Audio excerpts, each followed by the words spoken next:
ओम शांति। आज बाबा के 3-12-20 के महावाक्य हैं। सबसे पहले हम मुरली का सारांश सुनेंगे। आज विशेष बाबा ने हम बच्चों को बताया है कि मनसा वाचा कर्मणा, किसी को दुख न पहुंचे उसका ध्यान रखना है। डबल अहिंसक बनने के लिए बाबा ने कहा, वाचा से कभी ऐसे शब्द न निकले जो किसी आत्मा को दुख पहुंचे, क्योंकि इस प्रकार से दुख पहुंचाना ये भी एक हिंसा है। दूसरा बाबा ने बताया कि हम देवता बन रहे हैं तो देवताओं में रॉयल्टी होनी चाहिए, खान पान की शुद्धि तो जरूर होनी चाहिए। आत्मा समझ आत्मा से बातें करना, ये बाबा ने आज बताया। बाबा ने कहा ये ज्ञान बड़ा मीठा है, इसमें आंखें खोल कर ज्ञान सुनना चाहिए। हम आत्मा आत्मा से बात करते हैं, आत्मा भाई को समझाते हैं। इस बेहद के बाप की ये राय जरूर माननी चाहिए। तुम यह अंतिम जन्म पवित्र बनेंगे तो पवित्र दुनिया के मालिक बनेंगे। सच की बेड़ी बाबा ने कहा हिल सकती है लेकिन डूब नहीं सकती। तुम मीठे मीठे बच्चे स्वर्ग में थे लेकिन उतरते उतरते पट में पड़े हो वापस। बाबा अभी हम बच्चों को विश्व का मालिक बनाने, सारे विश्व का राज्य हमें दिलाने के लिए आए हैं। साथ ही बाबा ने कहा कि अभी दुनिया में बहुत आंदोलन आदि होते हैं और ऐसी हालत होती है तभी बाबा आकर विश्व में शांति स्थापन करते हैं। श्रीमद् द्वारा बाबा अभी सब कामनाएं हमारी पूरी करते हैं। बाप कहते हैं माँ में कम याद करो तो तुम्हारे पाप भस्म हो जाएंगे। और बाबा ने कहा वानप्रस्थ में है तो बाबा ने कहा वाणी से परे जाने का पुरुषार्थ करना है, पवित्र जरूर बनना है। तो ये था आज के मुरली का सारांश। अब हम मुरली की शुरुआत करते हैं। मीठे बच्चे, तुम्हें मनसा वाचा कर्मणा बहुत बहुत खुशी में रहना है, सबको खुश करना है, किसी को भी दुख नहीं देना है। आज का प्रश्न है, डबल अहिंसक बनने वाले बच्चों को कौन सा ध्यान रखना है? डबल अहिंसक बनने वाले बच्चों को कौन सा ध्यान रखना है? उत्तर है, दो बातें बाबा ने बताई। पहली, ध्यान रखना है कि ऐसी कोई वाचा मुख से न निकले जिससे किसी को दुख हो, क्योंकि वाचा से दुख देना भी एक हिंसा है। दूसरी पॉइंट, हम देवता बनने वाले हैं इसलिए चलन बहुत रॉयल हो, खान पान न बहुत ऊंचा न नीचा हो। गीत है, निर्बल से लड़ाई बलवान की। ओम शांति। मीठे मीठे बच्चों को बाप रोज रोज पहले समझाते हैं कि अपने को आत्मा समझ बैठो और बाप को याद करो। कहते हैं ना, अटेंशन प्लीज। जो बाप कहते हैं एक तो अटेंशन दो बाप की तरफ। बाप कितना मीठा है, उनको कहा जाता है प्यार का सागर, ज्ञान का सागर। तो तुमको भी प्यारा बनना चाहिए। मनसा वाचा कर्मणा, हर बात में तुमको खुशी रहनी चाहिए, कोई को भी दुख नहीं देना है। बाप भी किसी को दुखी नहीं करते हैं, बाप आए ही हैं सुखी करने। तुमको भी कोई प्रकार का किसी को दुख नहीं देना है, कोई भी ऐसा कर्म नहीं करना चाहिए, मनसा में भी नहीं, परंतु यह अवस्था पिछाड़ी में होगी। कुछ न कुछ कर्मेंद्रियों से भूल होती है। अपने को आत्मा समझेंगे, दूसरे को भी आत्मा भाई देखेंगे तो फिर किसको दुख नहीं देंगे। शरीर ही नहीं देखेंगे तो दुख कैसे देंगे? इसमें गुप्त मेहनत है, ये सारा बुद्धि का काम है। अभी तुम पारस बुद्धि बन रहे हो। तुम जब पारस बुद्धि थे तो तुमने बहुत सुख देखे, तुम ही सुखधाम के मालिक थे ना। यह तो है दुखधाम, यह तो बिल्कुल सिंपल है। वह शांतिधाम है, हमारा स्वीट होम। फिर वहां से पार्ट बजाने आए, दुख का पार्ट बहुत समय बजाया है, अब सुखधाम में चलना है। इसलिए एक दो को भाई भाई समझना है। आत्मा आत्मा को दुख नहीं दे सकती। अपने को आत्मा समझ आत्मा से बात कर रहे हैं। आत्मा ही तख्त पर विराजमान है। यह भी शिव बाबा का रथ है ना। बच्चियां कहती हैं हम शिव बाबा के रथ को श्रृंगारते हैं, शिव बाबा के रथ को खिलाते हैं, तो शिव बाबा ही याद रहता है। वह है ही कल्याणकारी बाप। कहते हैं मैं 5 तत्वों का भी कल्याण करता हूँ। वहाँ कोई भी चीज कभी तकलीफ नहीं देती है। यहाँ तो कभी तूफान, कभी ठंडी, कभी क्या होता रहता है। वहाँ तो सदैव बाहरी मौसम रहता है, दुख का नाम नहीं। वह है हेवन। बाप आए हैं तुमको हेवन का मालिक बनाने।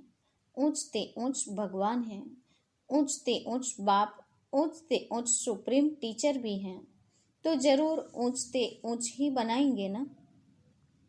तुम यह लक्ष्मी नारायण थे ना, ये सब बातें भूल गए हो।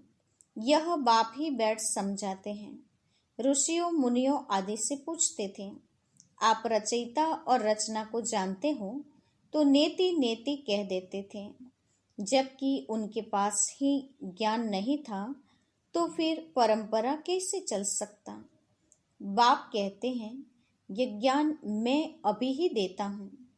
तुम्हारी सद्गति हो गई, फिर ज्ञान की दरकार नहीं, दुर्गति होती ही नहीं। सतयुग को कहा जाता है सद्गति, यहाँ है दुर्गति। परंतु यह भी किसको पता नहीं है कि हम दुर्गति में हैं। बाप के लिए कहा जाता है लिबरेटर, गाइड, खिवैया। विषय सागर से सबकी नैया पार करते हैं, उसको कहते हैं क्षीर सागर। विष्णु को क्षीर सागर में दिखाते हैं। यह सब है भक्ति मार्ग का गायन। बड़ा बड़ा तालाब है जिसमें विष्णु का चित्र दिखाते हैं। बाप समझाते हैं, तुमने ही सारे विश्व पर राज्य किया है, अनेक बार हार खाई और जीत पाई है। बाप कहते हैं, काम महाशत्रु हैं, उन पर जीत पाने से तुम जगत जीत बनेंगे, तो खुशी से बनना चाहिए ना। बल गृहस्थ व्यवहार में प्रवृत्ति मार्ग में रहो, परंतु कमल फूल समान पवित्र रहो। अभी तुम कांटों से फूल बन रहे हो। समझ में आता है यह है फॉरेस्ट ऑफ थॉर्न्स, अर्थात कांटों का जंगल। एक दो को कितना तंग करते हैं, मार देते हैं। तो बाप मीठे मीठे बच्चों को कहते हैं, तुम सबकी अब वानप्रस्थ अवस्था है। छोटे बड़े सबकी वानप्रस्थ अवस्था है। तुम वाणी से परे जाने के लिए पढ़ते हो ना। तुमको अभी सद्गुरु मिला है, वह तो वानप्रस्थ में तुमको ले ही जाएंगे। यह है यूनिवर्सिटी। भगवानुवाच है, मैं तुमको राजयोग सिखाए राजाओं का राजा बनाता हूँ। तुम पूज्य राजाएं थे, वही फिर पुजारी राजाएं बनते हैं। तो बाप कहते हैं, बच्चे अच्छी रीति पुरुषार्थ करो, दैवी गुण धारण करो, बल खाओ पियो, श्रीनाथ द्वारे में जाओ, वहाँ घी के माल ढेर मिलते हैं, घी के कुएं ही बने हुए हैं। खाते फिर कौन है? पुजारी। श्रीनाथ और जगन्नाथ दोनों को काला बनाया है। जगन्नाथ के मंदिर में देवताओं के गंदे चित्र हैं। वहाँ चावल का हंडा बनाते हैं, वह पक जाने से 4 भाग हो जाते हैं। सिर्फ चावल का ही भोग लगता है, क्योंकि अभी साधारण है ना। इस तरफ गरीब और उस तरफ साहूकार। अभी तो देखो कितने गरीब हैं, खाने पीने को कुछ नहीं मिलता। सतयुग में तो सब कुछ है। तो बाप आत्माओं को बैठ समझाते हैं, शिव बाबा बहुत मीठा है, वह तो है निराकार। प्यार आत्माओं को किया जाता है ना, आत्माओं को ही बुलाया जाता है। शरीर तो जल गया, उनकी आत्मा को बुलाते हैं, ज्योति जगाते हैं। इससे सिद्ध है आत्मा को अंधियारा होता है। आत्मा है ही शरीर रहित, तो फिर अंधियारे आदि की बात कैसे हो सकती है। वहाँ यह सारी बातें होती नहीं। यह सब है भक्ति मार्ग। बाप कितना अच्छी रीति समझाते हैं। ज्ञान तो बहुत मीठा है, इसमें आंखें खोलकर सुनना होता है। बाप को तो देखेंगे ना। तुम जानते हो शिव बाबा यहाँ विराजमान है, तो आंखें खोल कर बैठना चाहिए ना। बेहद के बाप को देखना चाहिए ना। आगे बच्चियां बाबा को देखने से ही ध्यान में चली जाती थी। आपस में बैठे बैठे ध्यान में चले जाते थे, आंखें बंद और दौड़ती रहती थी। कमाल तो थी ना। बाप समझाते रहते हैं, एक दो को देखते हो तो ऐसे समझो हम भाई यानी आत्मा से बात करते हैं, भाई को समझाते हैं। तुम बेहद के बाप की राय नहीं मानेंगे? बाबा ने कहा, आत्मा समझकर बात करने की बेहद की बात बाबा बताते हैं, वो राय नहीं मानेंगे। तुम यह अंतिम जन्म पवित्र बनेंगे तो पवित्र दुनिया के मालिक बनेंगे। बाबा बहुतों को समझाते हैं, कोई तो फट से कह देते हैं, बाबा हम जरूर पवित्र बनेंगे। पवित्र रहना तो अच्छा है। कुमारी पवित्र हैं तो सब उनको माथा टेकते हैं। शादी करती हैं तो पुजारी बन पड़ती हैं। सबको माथा टेकना पड़ता है। तो प्यूरिटी अच्छी है ना। प्यूरिटी है तो पीस प्रॉस्पेरिटी भी है। सारा मदार पवित्रता पर है। बुलाते भी हैं, हे पतित पावन आओ। पावन दुनिया में रावण होता ही नहीं, वह है ही राम राज्य। सब क्षीर खंड रहते हैं, धर्म का राज्य है, फिर रावण कहाँ से आया। रामायण आदि कितना प्रेम से बैठ सुनाते हैं। यह सब है भक्ति। तो बच्चियां साक्षात्कार में डांस करने लग पड़ती हैं। सच की बेड़ी का तो गायन है, हिलेगी लेकिन डूबेगी नहीं। और कोई सत्संग में जाने की मना नहीं करते। यहाँ कितना रोकते हैं। बाप तुमको ज्ञान देते हैं, तुम बनते हो बीके। ब्राह्मण तो जरूर बनना है। बाप है ही स्वर्ग की स्थापना करने वाला, तो जरूर हम भी स्वर्ग के मालिक होने चाहिए।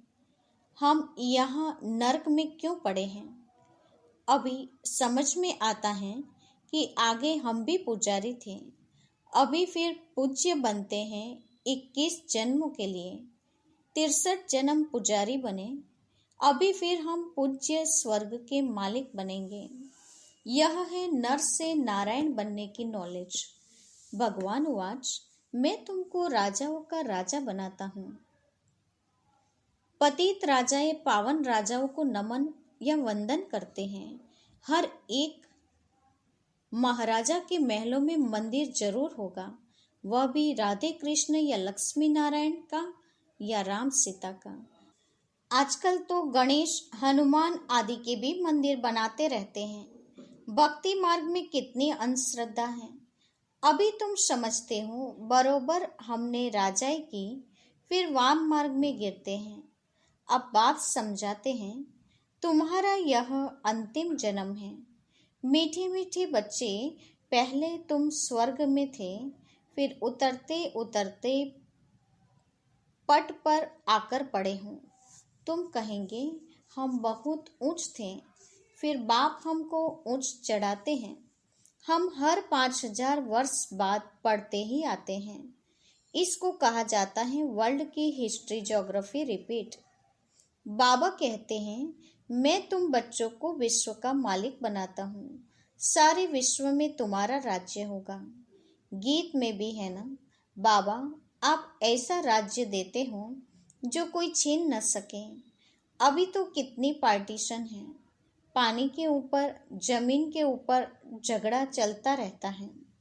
अपने अपने प्रांत की संभाल करते रहते हैं। न करें तो छोकरे लोग यानी बच्चे लोग पत्थर मारने लग पड़े। वो लोग समझते हैं यह नौजवान पहलवान बन भारत की रक्षा करेंगे, सो पहलवानी अभी दिखलाते रहते हैं। दुनिया की हालत देखो कैसी है। संपूर्ण रावण राज्य है ना। बाप कहते हैं आसुरी संप्रदाय, तुम अभी दैवी संप्रदाय बन रहे हो। देवताओं और असुरों की लड़ाई कैसे होगी? तुम तो डबल अहिंसक हो, वह है डबल अहिंसक। देवी देवताओं को डबल अहिंसक कहा जाता है। अहिंसा परमो देवी देवता धर्म कहा जाता है। बाबा ने समझाया, किसको वाचा से दुख देना भी हिंसा है। तुम देवता बनते हो तो हर बात में रॉयल्टी होनी चाहिए। खान पान आदि न बहुत ऊंचा न बहुत हल्का, एक रस। राजाओं आदि का बोलना बहुत कम होता है, प्रजा का भी राजा में बहुत प्यार रहता है। यहाँ तो देखो क्या लगा पड़ा है, कितने आंदोलन हैं। बाप कहते हैं जब ऐसी हालत हो जाती है तब मैं आकर विश्व में शांति करता हूँ। गवर्नमेंट चाहती है सब मिलकर एक हो जाएं, बल सब ब्रदर्स तो हैं, परंतु यह तो खेल है ना। बाप कहते हैं बच्चों को तुम कोई फिक्र नहीं करो, अनाज की अभी तकलीफ है, वहाँ तो इतना अनाज हो जाएगा, बिगर पैसे जितना चाहे उतना मिलता रहेगा। अभी वह देवी राजधानी स्थापन कर रहे हैं। हम हेल्थ को भी ऐसा बना देते हैं जो कभी कोई रोग होवे ही नहीं, गारंटी है। कैरेक्टर भी हम उन देवताओं जैसा बनाते हैं, जैसा जैसा मिनिस्टर हो ऐसा उनको समझ सकते हैं। युक्ति से समझाना चाहिए। ओपिनियन में बहुत अच्छा लिखते हैं, परंतु अरे तुम भी तो समझो ना, तो कहते हैं फुर्सत नहीं। तुम लोग कुछ आवाज करेंगे तो गरीबों को भी बल होगा। बाप समझाते हैं अभी सबके सिर पर काल खड़ा है, आजकल करते करते काल खा जाएगा। तुम कुंभकर्ण मिशल बन पड़े हो। बच्चों को समझाने में बहुत मजा भी आता है। बाबा ने ही चित्र आदि बनवाए हैं, दादा को थोड़े ही यह ज्ञान था। तुमको वर्षा लौकिक और पारलौकिक बाप से मिलता है, अलौकिक बाप से वर्षा नहीं मिलता। यह तो दलाल है, इनका वर्षा ही नहीं। प्रजापिता ब्रह्मा को याद नहीं करना है। मेरे से तो तुमको कुछ भी नहीं मिलता है। मैं भी पढ़ता हूँ, वर्षा है ही एक हद का, दूसरा बेहद के बाप का। प्रजापिता ब्रह्मा क्या वर्षा देंगे? बाप कहते हैं मामे कम याद करो, यह तो रथ है ना, रथ को याद नहीं करना है। ऊंचते ऊंच भगवान कहा जाता है। बाप आत्माओं को बैठ समझाते हैं, आत्मा ही सब कुछ करती है ना, एक खाल छोड़ दूसरी लेती है, जैसे सर्प का मिसाल है। भ्रमरिया भी तुम हो, ज्ञान की भू भू करो। ज्ञान सुनाते सुनाते तुम किसी को भी इस विश्व का मालिक बना सकते हो। बाप जो सुनाते हैं तुम्हें विश्व का मालिक भी बनाते हैं। ऐसे बाप को क्यों नहीं याद करेंगे? अब बाप आया हुआ है, वर्षा क्यों नहीं लेना चाहिए? ऐसे क्यों कहते हैं कि फुर्सत नहीं मिलती? अच्छे अच्छे बच्चे तो सेकंड में समझ जाते हैं। बाबा ने समझाया है मनुष्य लक्ष्मी की पूजा करते हैं। अब लक्ष्मी से क्या मिलता है और अम्बा से क्या मिलता है? लक्ष्मी तो है स्वर्ग की देवी, उनसे पैसे की भीख मांगते हैं। अम्बा तो विश्व का मालिक बनाती हैं, सब कामनाएं पूरी करती हैं, श्रीमत द्वारा सब कामनाएं पूरी हो जाती हैं। अच्छा, मीठी मीठी सिक्के लदे बच्चों के प्रति माता पिता बाप दादा का याद प्यार और गुड मॉर्निंग। रूहानी बाप की रूहानी बच्चों को नमस्ते। हम रूहानी बच्चों की रूहानी माता पिता बाप दादा को याद प्यार और नमस्ते। पूरी मुरली का धारणा युक्त सार। पहली पॉइंट, इस कर्मेंद्रियों से कोई भूल न हो, इसके लिए मैं आत्मा हूँ यह स्मृति पक्की करनी है। शरीर को नहीं देखना है, एक बाप की तरफ अटेंशन देना है।